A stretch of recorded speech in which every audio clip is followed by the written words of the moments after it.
Hi all, இன்றைக்கி என்னோடய day routine பார்க்கலாமா?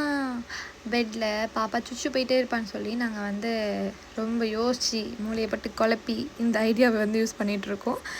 ஸோ பெட் மேலே இருக்க எல்லாத்தையும் எடுத்து வச்சோன்னே நெக்ஸ்ட் என்ன, பால் காய்க்கலாம் வாங்க, பால் காய்ச்சிடலாம். ஸோ இன்றைக்கி சாட்டர்டே, ஸோ எங்களுக்கு லீவ் தான், இருந்தாலும் ஒரு ஹாஃப் டே ஒர்க், அவங்க ஆஃப் டே தானே போகிறாங்க சொல்லிவிட்டு காலையில் தோசையோடு முடிச்சாச்சு.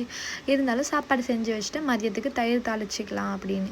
ஸோ பால் காய்ச்சி முடிக்கிற கேப்பில் பாத்திரம் கழுவிட்டேன்னா அதை எல்லாத்தையும் எடுத்து வச்சிட்டேன். பால் கொதிச்சிக்கிட்டே இருக்குது. அப்புறம் தோசை சுடுறதுக்கு தோசை தேவையான எல்லாத்தையும் எடுத்து வச்சிட்டேன். தயிர் தாளிக்கிறதுக்கு தேவையான எல்லாத்தையுமே எடுத்து வச்சிட்டேன். ஸோ ஹவுஸ் ஒய்ஃபாக இருக்கிறது எவ்வளோ கஷ்டம்னு பாருங்கள் நீங்களே. ஈஸியாக சொல்லிடுறீங்க வீட்டில் சும்மா தானே இருக்கேன்னு. சும்மாவா இருக்கோம் நாங்கள்?